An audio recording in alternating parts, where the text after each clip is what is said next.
Je vais parler des 5 différentes stratégies pour investir en immobilier au Québec. La première stratégie, c'est le flip, donc achat, rénovation, revente. C'est vraiment un process où tu vas gagner ton argent surtout au moment de l'achat. Là où tu vas négocier le plus, ça va être à l'achat. Ensuite, tu fais tes rénovations et après, tu fais ta revente et tu prends ton gain. Donc ça, c'est la première méthode. On appelle ça le flip. Le deuxième véhicule d'investissement, c'est l'achat à long terme. Ça, c'est vraiment quelque chose où on va parler sur du long terme, sur de la prise de valeur.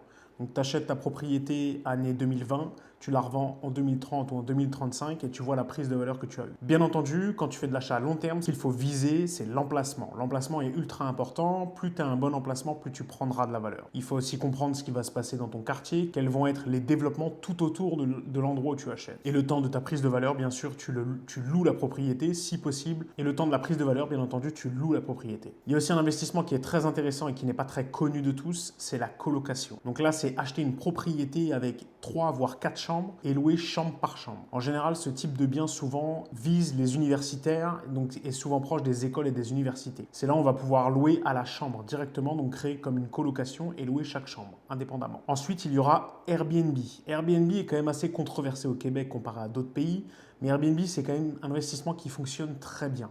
Bien sûr, au Québec, il y a des règles à respecter. Il faut aller chercher ton numéro CITIC et il faut être conforme aux lois. Mais si tu achètes un bien immobilier qui est conforme aux lois pour de l'Airbnb, va avec de l'Airbnb. C'est un investissement qui est très rentable. Par contre, à la différence de l'investissement long terme, ça va te demander beaucoup d'engagement personnel et une part financière plus importante. Oui, tu feras plus de revenus, mais tu vas aussi laisser plus d'argent sur la table pour tout ce qui va être entretien courant, ménage, réparation.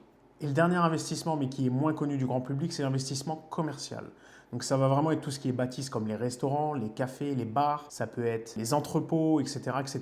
Vraiment, l'investissement commercial, c'est un tout autre monde qui est totalement différent du résidentiel. Donc voilà un peu les types d'investissements que tu peux retrouver en immobilier qui peuvent être très intéressants. Si jamais le sujet d'immobilier t'intéresse, abonne-toi.